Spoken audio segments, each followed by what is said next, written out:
Hello guys, ngasisu semu pudun lakchare se Manipuri song si haina tabiga haiba tatom bajaga ki sai sandan daga sai dagan sakhi kuni mem se su bajaga ki like share subscribe comment ko biramo ado mem se hono tawjaga tamina si yam thik thaba phati si haina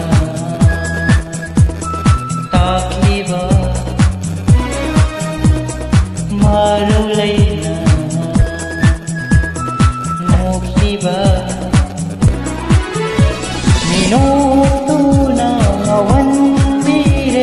Minutuna awandire po ay gitawai se tawan jaki marata thajaguna nalibi Saktam sina lantak na halle re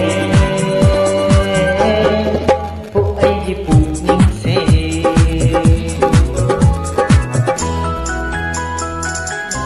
Ado ma'am, subscribe ka wili ka mo na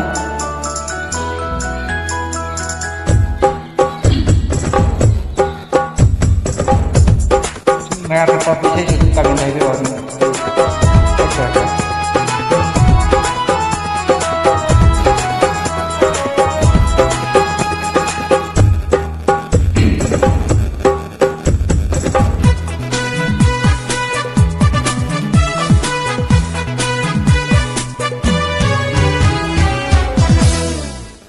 Nanggi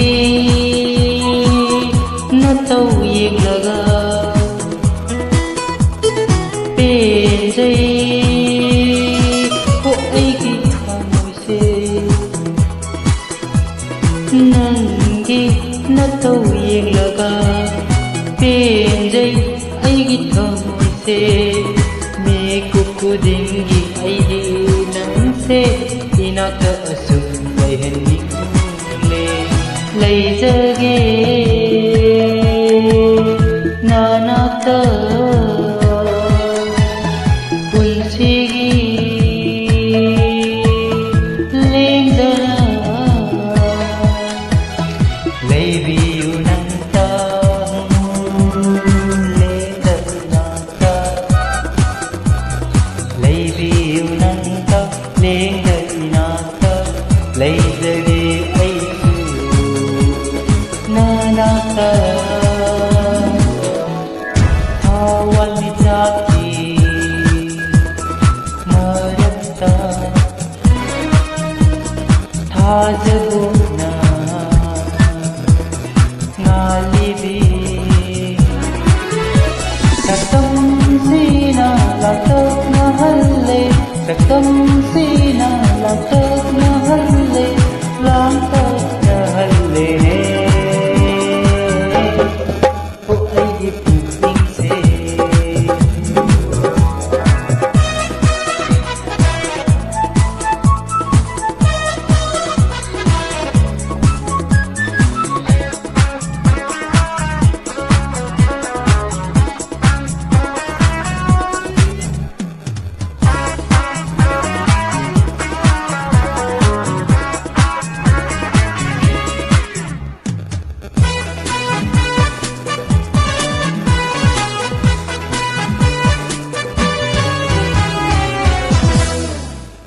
Yeli makhai pede nusiba nangi saktam se Yeli makhai pede nusiba nangi saktam se Tamningilo na tumin aigi thamoi gi paudam Ngaibada wareda kanglone koi gitsana be inhallo nandan ai githamoi se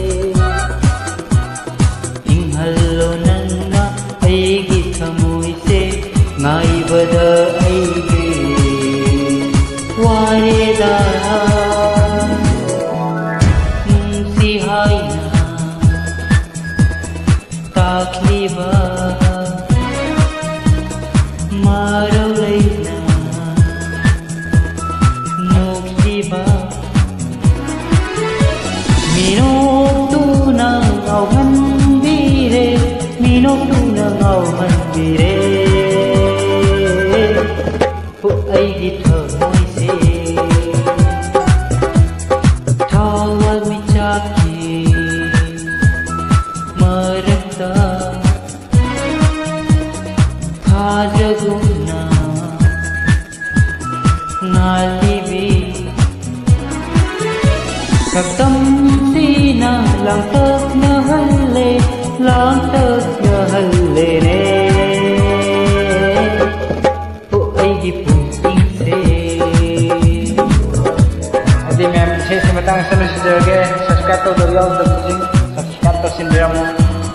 ma'am yapang sa kung kami dahil biro ma'am adi bye bye bye amakasu bye bye nira kasu bye